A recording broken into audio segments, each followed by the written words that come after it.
Avant de commencer, abonne-toi à Paramédia TV et partage cette vidéo. N'oublie pas de liker et de laisser ton point de vue en commentaire.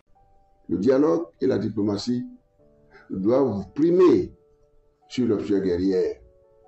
Car en fait, l'opinion publique africaine continue de se demander avec inquiétude pourquoi notre institution, la CEDEAO, n'a pas cru devoir saisir les Nations Unies, notamment son Conseil de sécurité, comme à l'accoutumée, ou tout au moins tenir compte de l'avis du Conseil de paix et de sécurité de l'Union africaine, qui, sur la base de sa détermination à faire taire les armes à l'horizon 2030, demande à la Commission de l'Union africaine, avant toute intervention militaire, d'entreprendre une évaluation des implications économiques, sociales et sécuritaires sur les populations et de lui en faire rapport.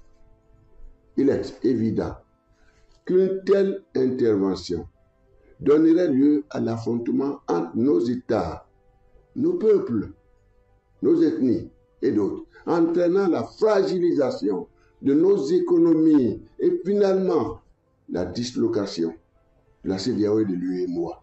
Nous devions absolument éviter cela afin de préserver la mémoire des pères fondateurs de ces institutions.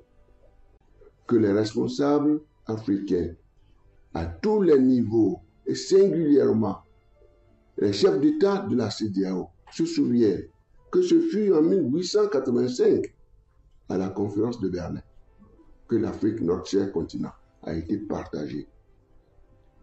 Et ce fut dans une résistance farouche que l'Europe colonisatrice est arrivée à bout de nos héros, tels que Almané, Samori Touré, Bioguera, Kaba et Béhanzin, et d'autres, imposant alors les frontières actuelles.